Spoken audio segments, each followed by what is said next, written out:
Hai semua, selamat pagi, selamat petang, selamat yang berkaitan.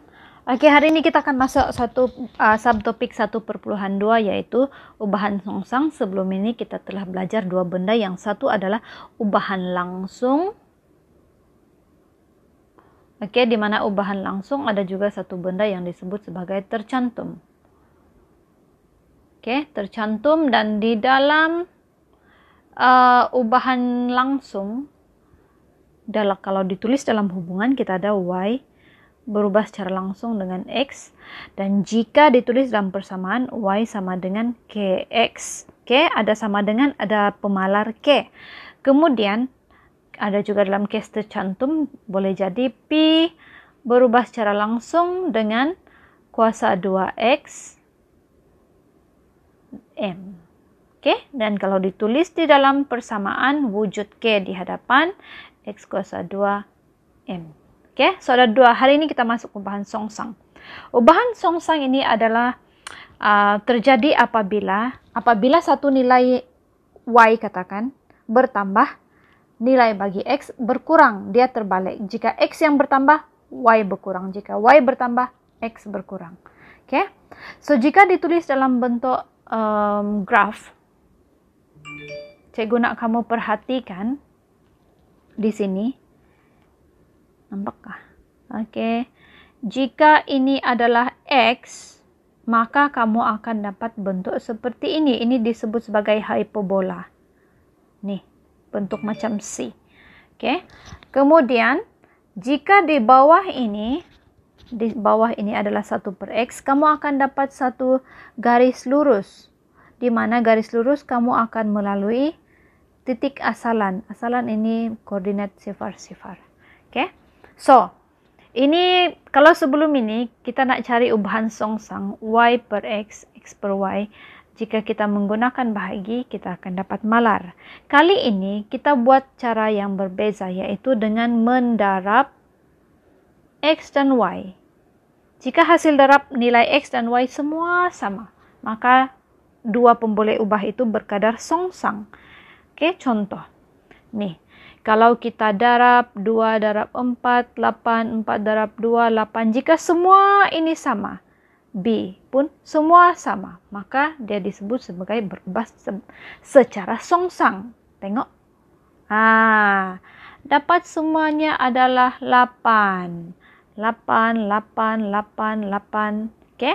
So, kita beri kesimpulan bahawa Y berubah secara songsang dengan X. Untuk ini pula, bila kita darab 10 darab 35, kamu akan dapat tuh.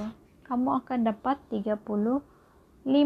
Tiba-tiba. So, ini berubah, kita boleh katakan sebagai tidak berubah secara songsang. Next, kita tengok pula. Contoh yang kedua. Nilai X dan Y berubah secara songsang mengikut jadwal di sebelah. Menggunakan skala yang sesuai, lukis graf Y melawan X dan tentukan sama ada Y berubah secara songsang dengan X atau tidak. So, ingat, kita ada dua graf sebenarnya. Satu adalah graf yang pertama, di mana ini adalah X, masih ingat? Ini adalah Y. Jika X di sini, kamu akan dapat graf hyperbola. Kalau dia songsang lah. Yang kedua, jika di bawah ini adalah 1/X, kamu sepatutnya dapat satu garis lurus yang melalui asalan. Barulah dianggap berubah secara songsang. Now, dalam soalan tadi, kita diberi nilai X, bukan 1/X, diberi nilai X, Y. So, macam mana kamu nak buat? Kamu kena buat satu jadwal baru. Y kekal, sebab Y diterima. Kemudian, ini bukan lagi X, ini kita guna 1/X. Mana dapat sifar perpuluhan 5 ini? Daripada sinilah, ini kan 1/X. Ini ada X adalah 2. So, 1/X, 1/2 adalah sama dengan sifar perpuluhan 5. Maka dapatlah jawapan 0,5. Samalah dengan yang semua ini. Semua ini kita bahagi. 1 bahagi 4, 1 bahagi 5, 1 bahagi 10. Maka dapatlah nilai ini. Now, kita kena plotkan nilai-nilai ini dalam koordinat 0,5, 8. Ini koordinat pertama. 0,25, 4. Ini koordinat kedua. Dan seterusnya ke dalam graf. Oke. So, kita tengok yang pertama 0,5, 8. Ini 0,5, 88. Mana 8? Oke, naik sini. So, ini. 0,25. Mana tuh di tengah-tengah sini. Dapat 4. Oke. 0,2. Dapat 3,2. Ini 3 naik atas sedikit. Oke. Yang seterusnya adalah 0,1. Dapat 1,6 di atas sedikit di sini. So, 1, oke, di sini. So, kita buat satu garisan. Tengok betul tidak dia akan melalui. Cikgu guna tangan cikgu tidak berapa steady ya. Aduh, coba lagi. Lalu. Kan lalu, walaupun tidak berapa lurus. Tidak cantik tangan cikgu. Oke, so, graf Y melawan X menunjukkan garis lurus. Ini adalah sangat penting. Dia menunjukkan satu garis lurus. Tidak boleh bengkok-bengkok. Garis lurus dan melalui asalan sifar-sifar. Maka kita beri kesimpulan bahwa Y berubah secara songsang dengan X. Oke, contoh-contoh soalan yang berkaitan dengan ubahan songsang. Yang pertama, lebih kurang sama dengan contoh sebelum ini sebenarnya. Diberi P sama dengan 4 apabila Q sama dengan 27. Ungkapkan P dalam sebutan Q. Bermaksud kita nak dapatkan P di hadapan, kemudian Q berada di belakang. P yang pertama. Oke. P berubah secara, P berubah secara songsang dengan Q. P berubah secara songsang. 1 di atas kalau songsang, 1 per Q. Oke, kalau ini dalam bentuk hubungan. Kalau dalam persamaan, P wujudkan sama dengan, di mana K? Sekarang K akan berada di atas Q. Oke, sama dengan B.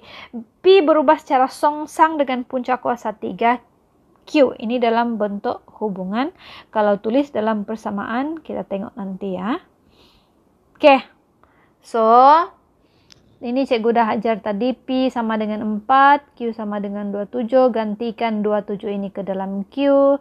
P ke dalam ini. Maka dapatlah 4 sama dengan K per 27. Kita nak cari K. Maka 27 ini pindahkan ke sebelah kiri. Menjadi darab seperti ini, maka K sama dengan 108. Gantikan K ke dalam persamaan tak lengkap ini. Mana persamaan tak lengkap? Ini dia.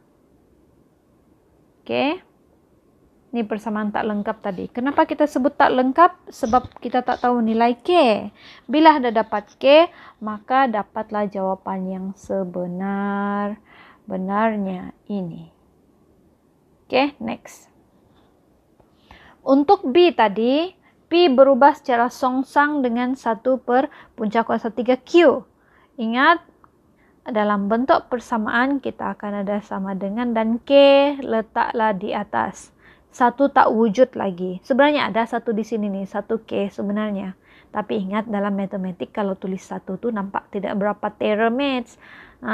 So kita padam 1 nih. Nampak macam ada PhD sikit. Oke? Teruskan, so gantikan 4 ke dalam P, Q ke dalam 27 kepada dalam persamaan. Kita nak cari K, so pindahkan ke sebelah menjadi darab seperti ini. Tekan. Dapat jawapan K sama dengan 12 dan inilah jawapannya. Oke, soalan yang kedua. Diberi Y berubah secara songsang dengan kuasa 2X. Oke. Dan Y sama dengan 5 apabila X sama dengan 1 per 2. Sama juga cerita dia nih. Yang paling penting adalah mesti mencari nilai K dahulu. Oke. So, tulis dalam bentuk hubungan. Apabila ada sama dengan 1 hilang K di atas. Gantikan Y sama dengan 5 ke dalam persamaan tak lengkap ini untuk mencari nilai K.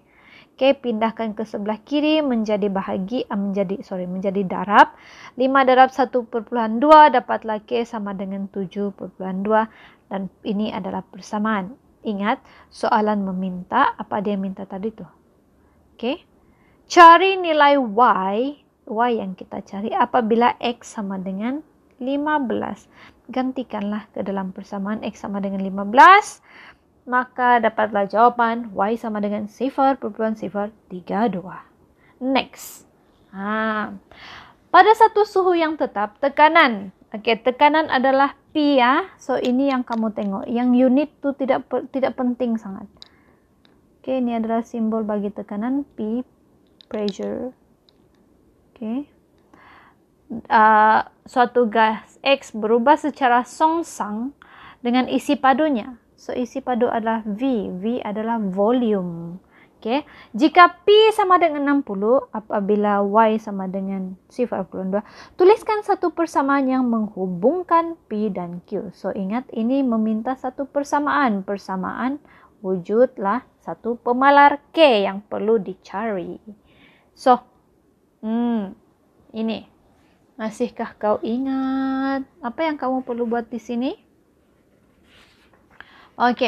So di sini apa yang kamu perlu buat? Kita dah ada satu hubungan di sini. Apabila dah ada hubungan, apa yang kamu perlu buat? Jadikan di dalam persamaan. So, jawab cikgu cari mana pen cikgu ni? So P, P sama dengan so ini akan menjadi V di bawah. Apa yang akan bertukar? Akan menjadi K di atas ini.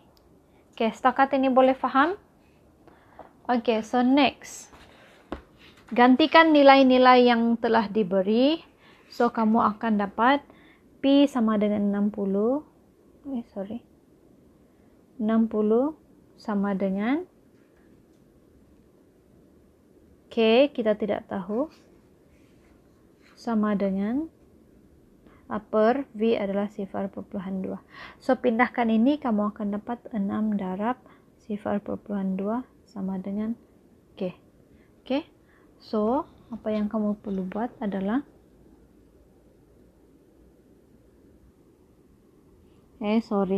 So, di sini adalah bukan 6, ini adalah 60. So, jawaban dia K sama dengan 12. So, tulis semula persamaan yang lengkap P sama dengan 12 per V. Nah, untuk B pula. Hampir habis. Pasti kamu happy kan? B. Hitung isi padu gas X apabila tekanan. Apa itu tekanan nih? Tekanan itu adalah P. So, ini 80, ini sebenarnya adalah P. So, P sama dengan diberi pressure, P tekanan sama dengan 80. Gantikan ke dalam persamaan 80 sama dengan 12 per V. Soalan minta apa tadi itu? Baca semula. Hitung isi padu, betul lah. Isi padu adalah V. Nih, isi padu adalah V. So, kita pindahkan ini. Tukar tempat. V naik atas, 80 turun bawah. V pergi atas, 80 turun bawah. So, V sama dengan 0,15. Itu sahaja. That's all for today. Thank you. Gimana?